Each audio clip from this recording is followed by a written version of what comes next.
Two things we're gonna do today. First, I'm going to assume that this is your first time using AWS. So one, we're going to explore AWS console to be familiarized and know how to navigate around the platform. Two, we will launch EC2 instance or server with a very basic setup, and we are going to use WordPress image. So what does that mean? Pakita ko sa inyo mamaya and explain during setup. Stay tuned.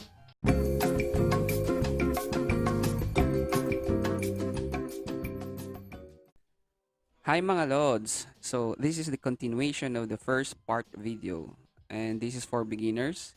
Go to the advanced guide if you want to dig deeper on the technicalities.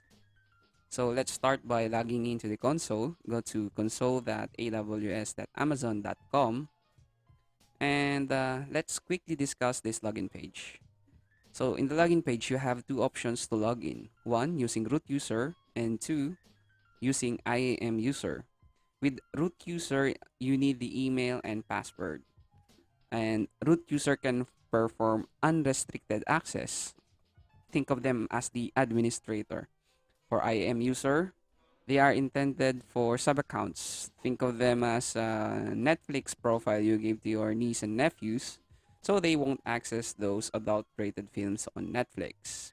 And by the way, Amazon doesn't recommend to use the root user, but use IAM instead. And since this is a beginner's guide, we shouldn't care about that. Nice. Let's quickly discuss some of the options we have here. And don't freak out. I know it's overwhelming. We are just going to explore what we need right now. Let's start on the top right corner. This one states which region you are currently at. And for region, think of them as an isolated place. If you know the famous line, what happens in Vegas stays in Vegas, it's the same thing with region. Kung ano man ang ginawa or sinet up mo dito, you won't see it if you change your region. For example, if I set up a server here in Ohio, I won't see it if I change my region, for example, to London or to Paris. It is best to select the region which is nearest to your clients or to you. Right now, I'm in New York, Cubao. So let's switch to Hong Kong. And after switching to Hong Kong, may some warning na enabling a region is free, but your users might create a resource that results in AWS fees.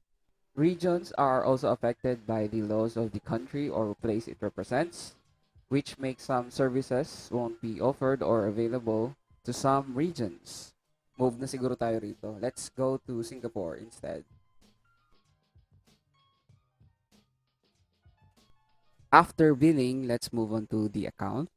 So there are still a few options here. We're just going to focus on my account. And the billing dashboard is a link to my account. So you're just going to move the my account. And for my account, it's just the basic information, your address, your credit card. And what is important here is the billing. So here in billing, you can select which month. Parang invoice mo to eh. So AWS did a good job on how to and on breaking down the tiniest detail of your bill, so you know which services you spent the most. And lastly, the search bar. Just like any other search bar, here you can quickly access yung mga services na gusto mong puntahan. As of 2020, AWS has 212 services. Isang service lang, medyo kailangan na talaga ng effort to be familiarized. Kaya focus lang tayo on what we need at the moment. Same thing dito sa may top bar. Also, it's a search with the recent history from the left side. Since maraming services ang AWS, pwede mong gamitin tong pin para ipin mo yung mga services na madalas mong i-access. For resource group, this one will create a panel view to group all your resources based on tags. But we're not going to discuss it here. for notification bell are for events that might affect your account or your resources. Let's now proceed to the EC2. EC2 means Elastic Cloud Compute. Dalawa ang C, kaya siguro EC2. I'm not sure why not ECC. Look for it under Compute Group, or you can just simply type EC2 to the search bar. And this will go to the homepage of EC2. From the dashboard, you can have a quick look of what you currently have. And as you can see, halos zero lahat. Zero instance, zero volumes. Hala, pati girlfriend na-detect.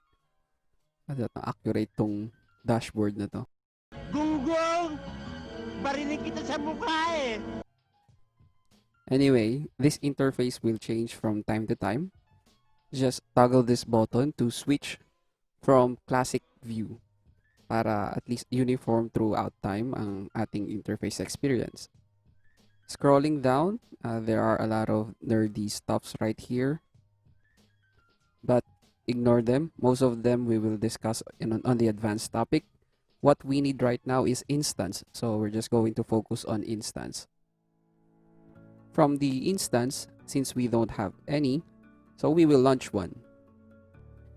Let's walk through to this 7 steps guide. First step is select an Amazon Machine Image or AMI. What is AMI? Think of it as a drive-through fast food. Lahat nakaprepare na. Ang gagawin mo na lang is kukunin mo yung pagkain at magbabayad. In the same sense as AMI, most of the setup and the techie configuration is already done by someone and saved it in a form of image para magamit ng iba. By someone means pwedeng tao or company. Selecting an image can be from your own account. In this case, wala naman tayo. Marketplace. Ito yung pinaka parang palengke ng mga image. Yung ilan yata dito may extrang bayad because of the license used by the software was included already in the image. Community. It is provided by open source and AWS community. Use it at your own risk, ika nga. But most of them are safe and legit naman. Clicking this free tier text box para makasigurado tayo na yung maselect lang natin na AMI is free tier capable. Gaya nga ng sabi ko, yung iba may bayad. So let's go back to the search and look for WordPress. And scanning through, there are some results on Marketplace and Community. Let's run a quick scan. Marketplace, open source. Let's go for Marketplace. This one, WordPress certified by Bitnami. It looks great and has a good rating. So let's use this one. Now, selecting WordPress will prompt you for the charges for every instance type. Free tier uses T2 micro. So yung T2 micro niya is 0.015 per hour, which is medyo mataas lang ng konti sa standard ng Singapore. Since free tier eligible pa siya, let's try kung matcha-charge tayo. Next step is for selecting instance type. In this section, you will have an option kung gaano kabilis or gaano kalaki yung memory ng instance or server na gusto mo. We're just going to select the free tier, para walang bayad. From this point, you can click the review and launch to leave everything by default and go to step 7 directly. Pero mas maganda may konting control and customization. So let's go back to step 3. Configuration and details. Medyo advanced yung mga options dito. We will leave everything by default for now, but pay attention to the number of instance. Pwede kasing mag-launch ng more than one. So we will just launch one for now. Moving on to the next step is storage. Defines how big the instance storage. 10 gig, maliit lang yan kung tutuusin, pero pwede na yan for this example. You can have option to add extra volume, but let's discuss that on the advanced video. And next one is tags. So sabi ko nga sa resource group, you can group your resources based on tags. So you have to tag them. And tags are just tags like labels. It's best practice to tag your resources properly In this case, we're just going to have a name tag and environment tag. Next is security groups.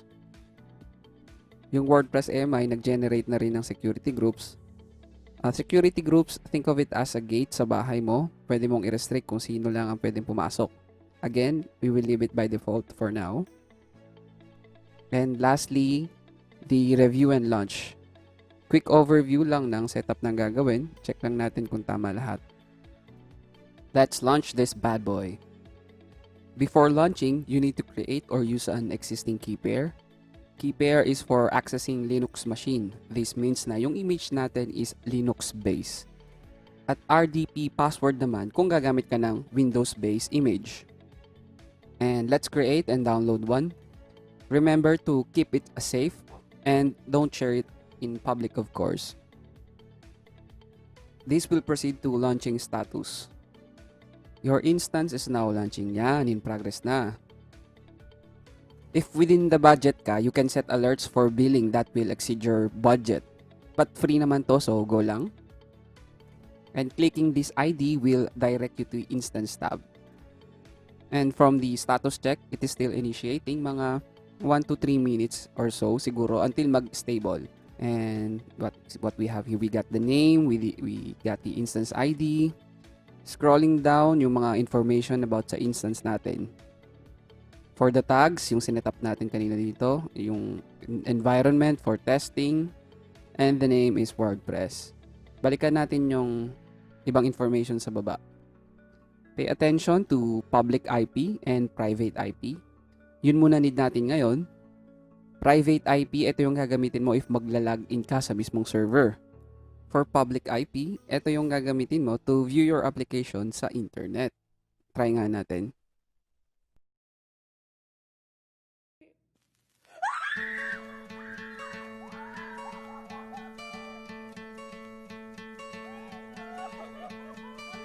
Hoping you take that jump, you don't feel the fall. There's no way. Hoping the water rises, you built a wall. Ayan mga lods, hope you are proud and enjoy that meme. So na-launch natin ang ating blog site and it took us only 7 boring steps. Creating this from scratch would be a lot work, honestly. Installing web servers, installing database servers, installing the WordPress program, patching the operating system, at kung ano-ano pa. Kaya ang bilis na lang ng phase ng technology natin. You don't need to be super expert to launch your own blog site. Let's explore some of the options we have here before we patch things up. To manage our instance, go to Actions button. From Instance State, here you can stop or shut down, reboot, delete the server from your account. Some settings are in advance, so just ignore them for now. Kung gusto mo naman mag-login sa loob ng instance, Connect button will give you the set of instructions on how to log in. At kung natatandaan mo yung key pair na dinownload natin kanina, ito yung purpose nun. Para sa Linux server, so you need to use SSH. Moving on to our WordPress. To customize yung page, go to /admin. For username and password, nasa instance yung instruction. So go back to instance, actions, instance settings, get system logs. Browse through this matrix para makita mo yung credentials. Just look for setting bitdummy. Saan na ba yun? So this is the password and the username. Try natin yung password. And we're logged in.